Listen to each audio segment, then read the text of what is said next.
dive into a fascinating journey through automotive history as we uncover the 7 worst and silliest American cars from the 1950s.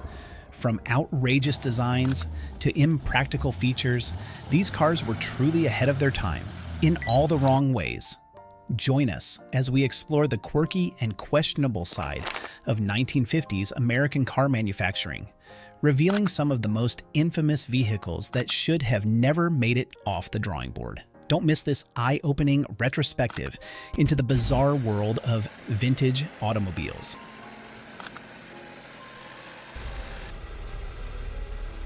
First on our list today, at number 7, we have the 1955 Nash Rambler Cross Country. Stands out as a captivating example of automotive experimentation during the dynamic post-war era.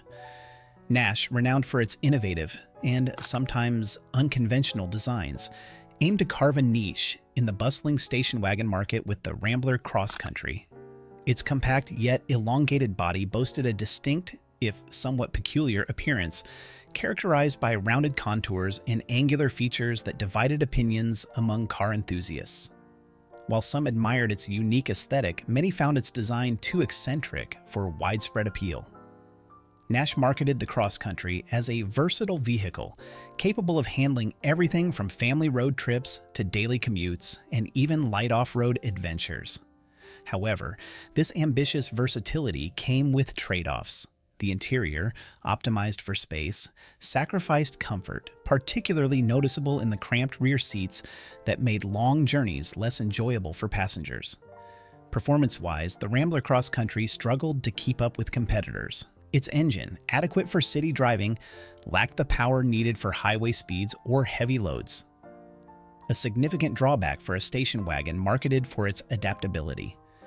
Despite its shortcomings, the 1955 Nash Rambler Cross Country remains a fascinating relic of mid-century automotive design, showcasing both the risks and rewards of pushing boundaries in pursuit of innovation.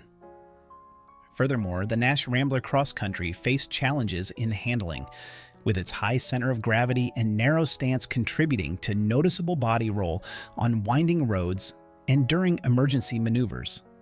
Another innovative yet flawed feature was its interior layout. Nash introduced fold-down seats designed to create a flat loading area for easy transportation of large items. While forward-thinking, the execution proved cumbersome, requiring more effort than expected and diminishing the convenience Nash intended to provide. Despite these drawbacks, the Rambler Cross Country had its merits. It stood out as one of the few station wagons of its time that aimed to blend utility with a distinctive style, even if its unconventional design did not appeal to everyone. Affordable pricing also made it accessible to a broad audience. However, its quirks, including unconventional styling, a cramped interior, and underwhelming performance, ultimately limited its market success. Reflecting mid-20th century automotive experimentation, the 1955 Nash Rambler Cross Country embodies an era when manufacturers boldly embraced risk, even if results were mixed. Today, it remains a curiosity in automotive history, celebrated not for its commercial triumphs, but for its daring attempt to innovate. It serves as a reminder that while innovation and uniqueness are admirable, they do not always translate into widespread popularity or practicality.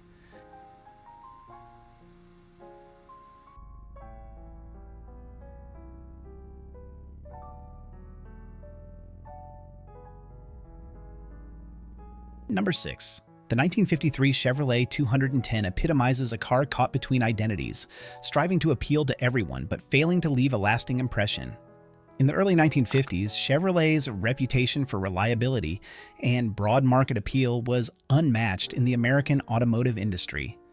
Positioned between the budget-friendly 150 and the luxurious Bel Air, the 210 aimed to strike a balance. A middle-of-the-road option, offering more than basics without the frills of its upscale counterpart. However, Chevrolet's attempt to create a versatile choice resulted in a vehicle that, while technically sound, lacked a distinct personality, visually conservative, and sharing much of its design with the 150 and Bel Air. The 210 blended into the background, rather than standing out. It lacked the Bel Air's flashy chrome and two-tone paint options that turned heads, yet also lacked the straightforward appeal of the no-frills 150. Inside, the 210 mirrored its exterior ethos, well-built and functional, but lacking in standout features. While comfortable and practical, its interior failed to excite with any unique charm or innovative touches.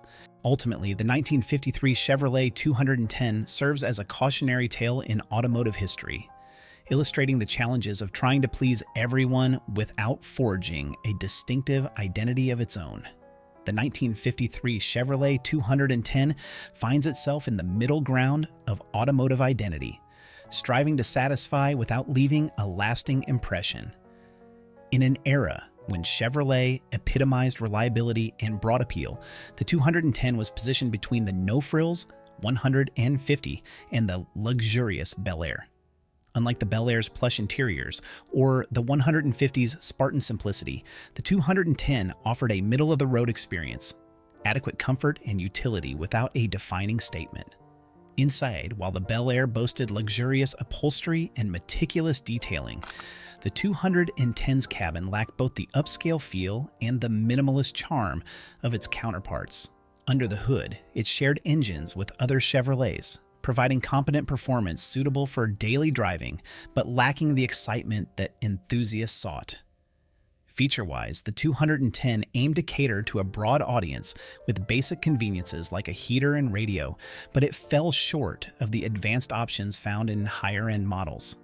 This middle ground approach, intended to appeal widely, left the 210 without a standout feature, making it a practical yet forgettable choice in a decade where cars increasingly symbolized status and personality. While the 1953 Chevrolet 210 sold decently due to Chevrolet's strong reputation, it never captured the enthusiasm garnered by the Bel Air, or even the simplicity lovers' affection for the 150. Over time, it faded into obscurity, overshadowed by its more iconic siblings. The Bel Air celebrated for its Americana allure, and the 150 remembered for its straightforward affordability.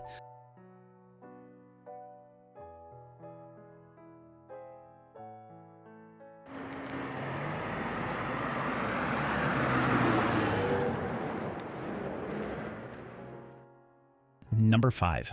The 1951 Hudson Pacemaker aimed to strike a delicate balance between style and affordability, arriving during a period of vibrant automotive innovation in post-war America.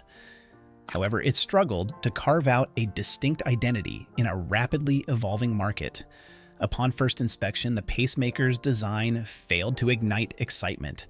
Its bulky frame seemed rooted in a bygone era, lacking the sleek lines and contemporary flair emerging in early 1950s cars.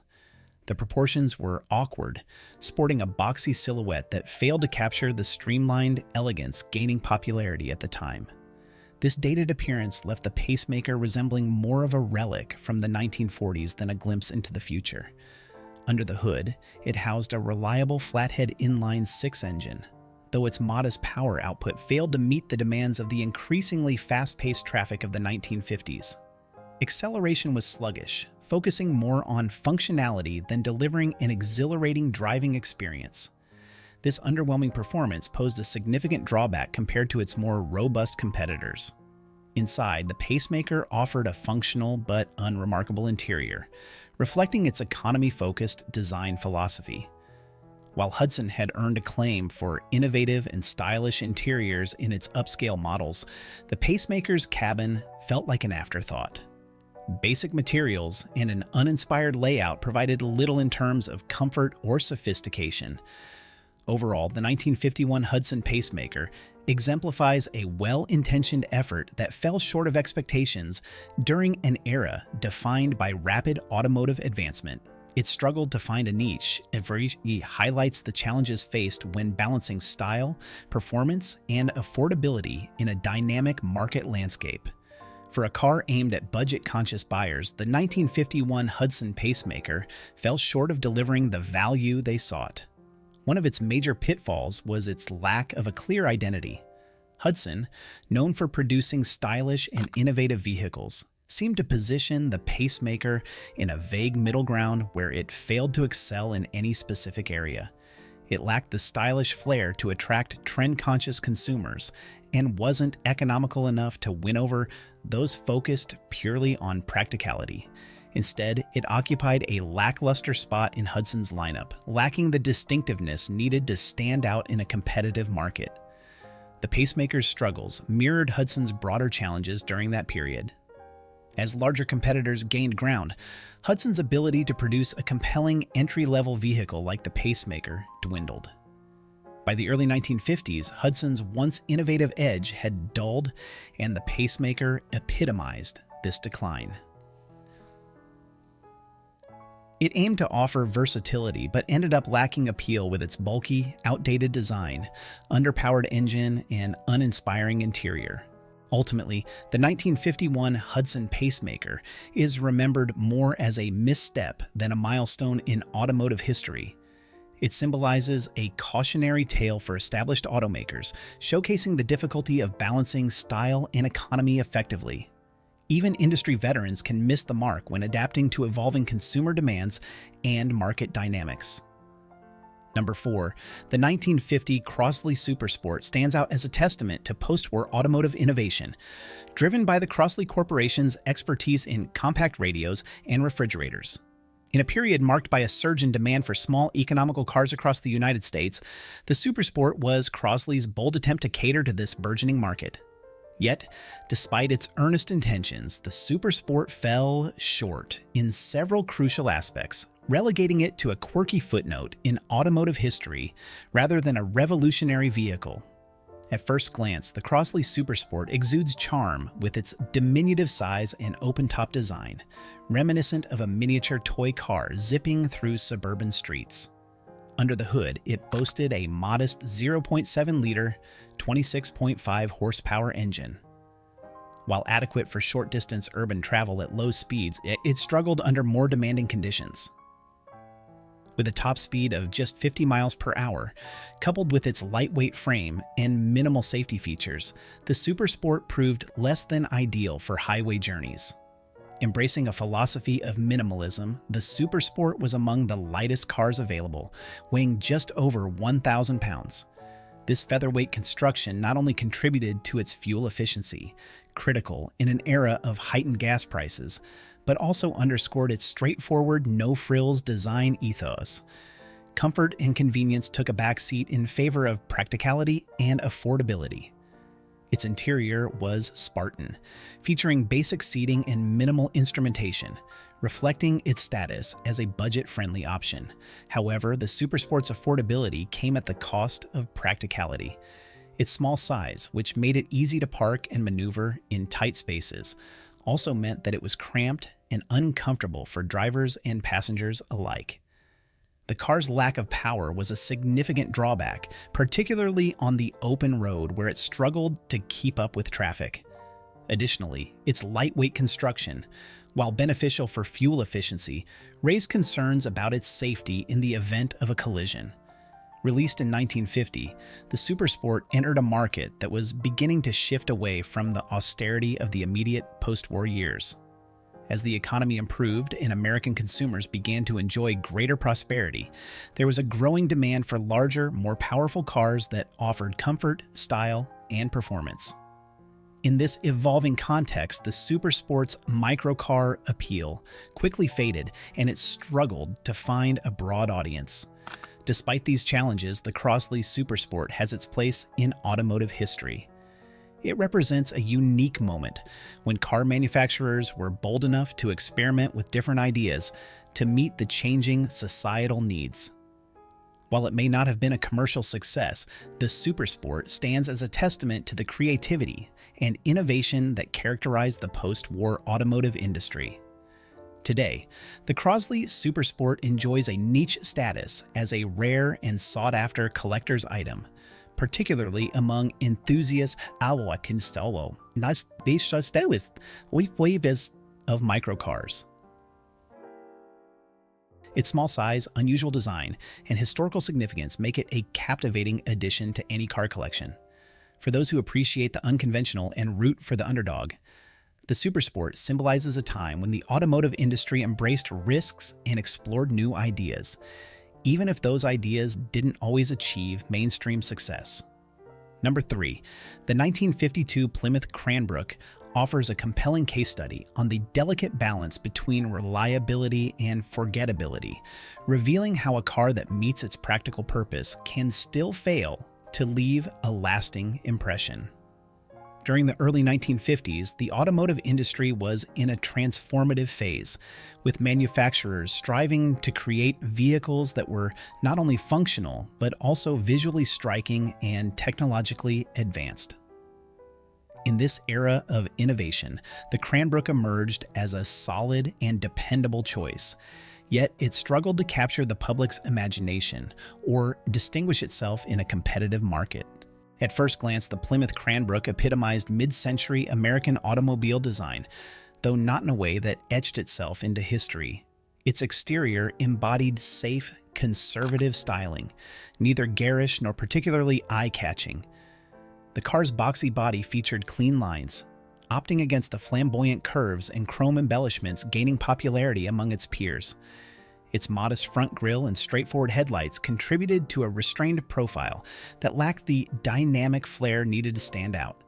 Designed primarily for practicality, the Cranbrook missed the chance to be memorable. Its performance mirrored this unremarkable approach. Beneath the hood lay a flathead, six-cylinder engine, a reliable powertrain that had served well over the years but was showing its age in a market increasingly favoring more robust and sophisticated engines. The engine provided adequate power for everyday driving, making the Cranbrook a dependable workhorse, but it lacked excitement or thrill. Acceleration was moderate, and the driving experience was steady, yet unremarkable. In an era when cars symbolized freedom and exhilaration on the open road, the Cranbrook's performance leaned more towards utility than spirited driving. An insightful aspect of the Cranbrook's design was its interior, mirroring the exterior's ethos of functionality and simplicity. The cabin offered straightforward comfort, emphasizing durability and ease of use over luxury. The seats were sufficiently comfortable, clad in materials designed for durability rather than opulence. The dashboard was straightforward, with controls placed for ease of reach and operation, though it lacked the innovative flair seen in more progressive automotive designs of the time. It notably eschewed plush materials and intricate designs that were becoming prevalent in upscale models. Reflecting its overall philosophy, the Cranbrook's interior was built for longevity, rather than making a grand impression. Feature-wise, the Cranbrook provided the essentials for its era: a heater for cold weather, a radio for entertainment, and enough space to accommodate an average American family comfortably. For drivers seeking a glimpse of the future, the Cranbrook's adherence to tried-and-true methods could feel somewhat antiquated. Market response to the Cranbrook was lukewarm. While not a failure in sales, it lacked the enthusiasm and loyalty that could have elevated it to iconic status.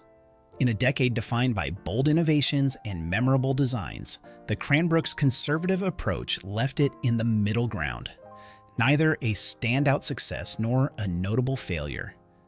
Over time, the Cranbrook faded into obscurity, overshadowed by more daring and innovative models from Plymouth and its rivals. While other early 1950s cars have become celebrated classics, admired for their distinctive designs or groundbreaking technologies, the Cranbrook is rarely seen at car shows, seldom discussed by enthusiasts, and largely absent from automotive history narratives.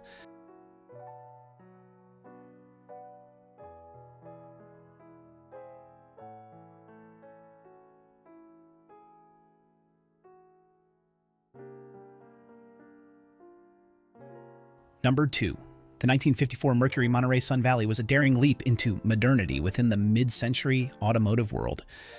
Positioned as a top-tier offering in Mercury's lineup, the Sun Valley aimed to captivate buyers with its futuristic design, notably featuring a distinctive, transparent plexiglass roof. This roof was meant to offer passengers an immersive driving experience, granting a panoramic view of the sky above and creating a sense of openness rarely seen at the time. However, while the concept sounded enticing in theory, its execution proved problematic, turning the car's unique feature into more of a liability than an asset. The transparent roof, crafted from a large piece of green-tinted plexiglass, was intended to provide an unobstructed view of the sky, offering passengers the feeling of cruising in the open air without the drawbacks of a convertible. This design choice aligned with the era's fascination with futuristic space-age themes as automakers sought to distinguish themselves with bold and innovative features. The Sun Valley's roof certainly made it stand out, sparking conversations and giving the car a distinctive, futuristic appearance on the road. However, the practical realities of driving a car with a transparent roof soon revealed its drawbacks. The most immediate issue was heat. Despite the green tint, meant to reduce sun glare, it did little to prevent the car's interior from turning into a sweltering greenhouse. On sunny days, the cabin of the 1954 Mercury Monterey Sun Valley could become unbearably hot, making it uncomfortable for both drivers and passengers. The car's air conditioning system, if equipped, had to work overtime to keep the temperature down, which was neither energy efficient nor particularly effective in an era when automotive climate control systems were still in their infancy. In addition to the heat problem, the transparent roof also caused significant issues with glare. While the idea of a panoramic view was enticing, the constant sunlight streaming in through the roof created harsh reflections and glare that could be distracting or even dangerous for the driver. Despite the green tint, bright sunlight could still cause discomfort. And on particularly sunny days, the glare made it difficult to see the road clearly. For many drivers, the novelty of the transparent roof quickly wore off as they realized it made driving more challenging rather than more enjoyable. Some owners resorted to aftermarket solutions, like installing curtains or shades inside the car to block out the sunlight. However, these fixes undermined the purpose of having a transparent roof in the first place. If you had to cover the roof to make the car drivable, it begged the question, why have a transparent roof at all? This contradiction highlighted a fundamental flaw in the Sun Valley's design. The feature that was supposed to be its greatest selling point ended up being a significant drawback. Despite its innovative concept, the 1954 Mercury Monterey Sun Valley struggled in the marketplace. Buyers who were initially drawn to the car's futuristic appearance and unique roof design quickly realized that these features came with significant trade-offs in terms of comfort and practicality. While the Sun Valley certainly turned heads, it wasn't well suited to everyday driving, especially in regions with hot, sunny climates. As a result, sales of the Sun Valley were disappointing, and the model was quickly phased out in favor of more conventional designs. The Sun Valley's failure also had broader implications for Mercury as a brand. At the time, Mercury was trying to position itself as an innovator, offering cutting-edge features that would appeal to forward-thinking buyers. However, the Sun Valley's shortcomings highlighted the risks of prioritizing style over substance, serving as a reminder that even the most ambitious ideas need thorough testing and refinement before being brought to market. The transparent roof may have been a bold experiment, but ultimately, it didn't pay off. Today, the 1954 Mercury Monterey Sun Valley is remembered as a curious footnote in automotive history, a car that tried to push the boundaries of design but fell short in execution. While it wasn't a total failure, as some buyers appreciated its distinctive look and rarity, the Sun Valley's transparent roof was more of a gimmick than a groundbreaking innovation.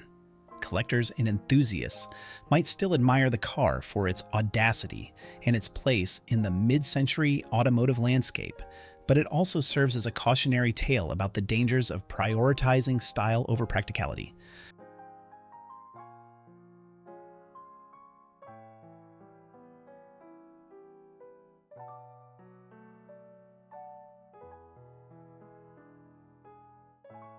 Number 1. And finally, last on our list today is the 1957 Studebaker Scotsman is a fascinating example of automotive minimalism, representing a no-frills approach that went beyond mere cost-cutting. Introduced during a period of struggle for Studebaker, the Scotsman aimed squarely at competing on price alone, resulting in a vehicle that stripped away nearly all the features and embellishments associated with its more luxurious counterparts. Externally, the Scotsman stood out for its stark simplicity. Unlike the chrome-laden designs typical of 1950s American cars, the Scotsman sported a utilitarian appearance with minimal ornamentation. Paint options were limited, and the color choices were subdued, reflecting its no-nonsense ethos. Its boxy shape and lack of the extravagant curves and fins seen on other models made it functional yet unremarkable in terms of design. Inside, the Scotsman continued its minimalist theme. The interior was basic to the extreme, featuring straightforward seating and a dashboard designed purely for utility rather than aesthetics. Upholstery was plain, and the cabin offered none of the luxuries that were increasingly expected even in entry-level vehicles of the time. Luxuries like power windows, plush seating, and advanced climate controls were absent, leaving drivers with only the essentials. Critics often likened its functional, yet unappealing interior to vehicles manufactured under more austere conditions. The Scotsman's appeal lay strictly in its affordability and practicality.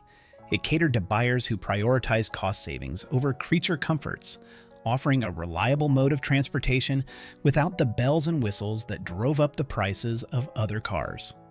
Its straightforward design and no-frills approach made it a clear departure from the more opulent models of the era, reflecting Studebaker's pragmatic response to market challenges.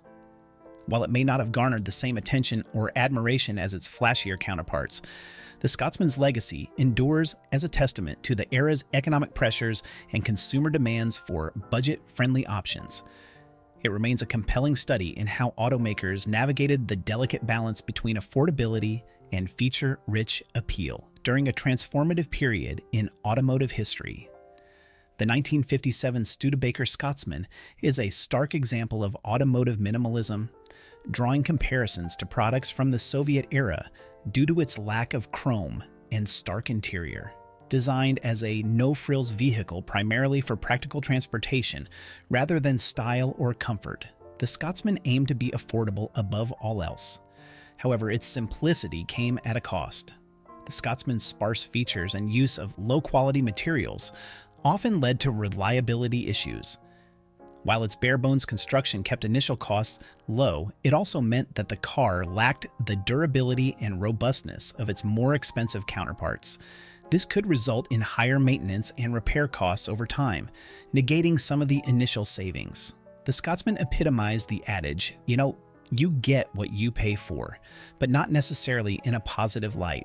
While it achieved its goal of being the most budget-friendly option on the market, it did so by compromising on nearly every other aspect of car ownership. Its reputation was defined by uncompromising simplicity and highlighted the cost-cutting measures inherent in its no-frills approach. In summary, the 1957 Studebaker Scotsman remains a compelling piece of automotive history, illustrating a period when manufacturers faced tough decisions to maintain competitiveness. While it may not have been a commercial success or a beloved classic, the Scotsman serves as a stark reminder of the extremes car makers can go to in pursuit of affordability. Its minimalism, though often criticized, reflects an era in automotive design where the delicate balance between cost and features was pushed to its limits.